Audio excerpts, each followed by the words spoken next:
السلام عليكم. اليوم بغيت نقدم لكم وصفه فلون تاع الدار. لاحظت بزاف الناس ما يبغوهش باسكو من يجي فيه لاغيغو تاع البيض. حنا في العائله تاعنا نديروه بالليمون، نديرو فيه مبشور الليمون ونديرو فيه عصير الليمون.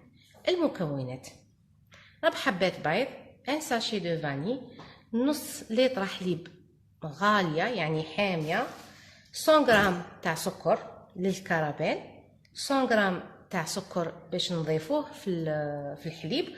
100 غرام يعني هي تقدر تقولي 8 مغارف كبار تاع سكر، نصف عصير ليمونه، ولي بول بطبيعه الحال تبغي ديري كبار تبغي ديري صغار. نبدا على بركه الله. الخطوه الاولى اللي نديروها هي نوجدوا الكراميل وعلى حساب لو. كاين اللي يبغي بزاف كاين اللي يبغي حاجه قليله. صنعت الكراميل انا مبغيش يجي حمر بزاف، نبغي غير هكا دوغي. الكاسرونه نديروها فوق الكوشه ونخلوها تحمى شويه، نهفتو، نديرو السكر نخلوه قد ما يذوب. كي يذوب كاع نولو نحركو فيه غير بشويه، هي باش ما تغصبكش الفو با طوي عليها. الان شنو نديرو؟ نقبلو شويه من مبشور الليمون، شويه ماشي بزاف، يعني الشغل كي هكا غير على راس الصبع، يعني شويه هكا. انا في الحق نبغيه بزاف بصح العائله نديرها غير شويه هكا، يعني شغل غير على راس الصبع كي من هكا وديري ابان كي من هكا غير شويه. نخلط البيض، نضيف عليه السكر،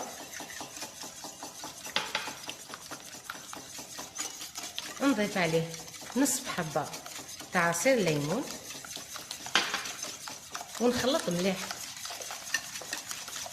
بعد نضيف فانيليا السكر، سكر الفانيليا،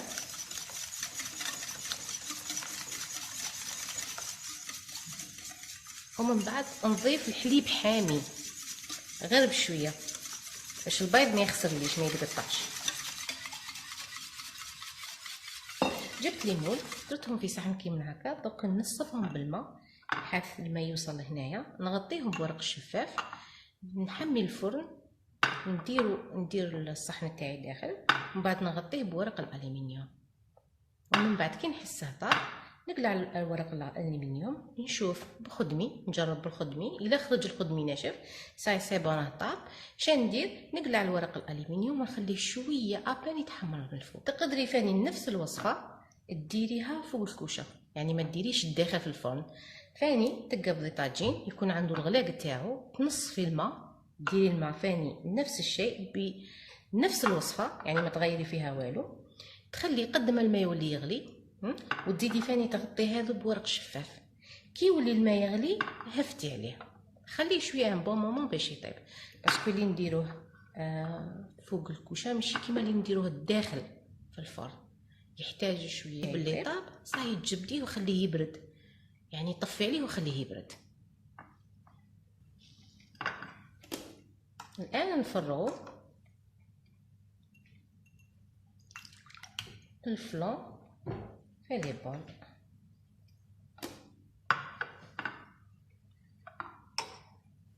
دير حليب حامي على لو سيترون يولي ريحه الليب ما شاء الله، تولي تنوني، احنا نقولوا تنوني.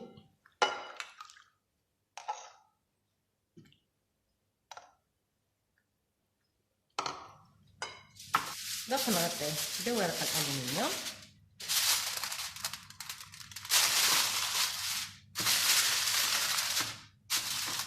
ونديره في الفرن يكون حامي، خليته يطيب مليح.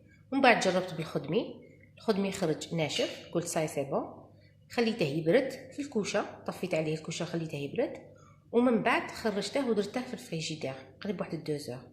دوك نوريلكم القوام تاعو كيفاش داير.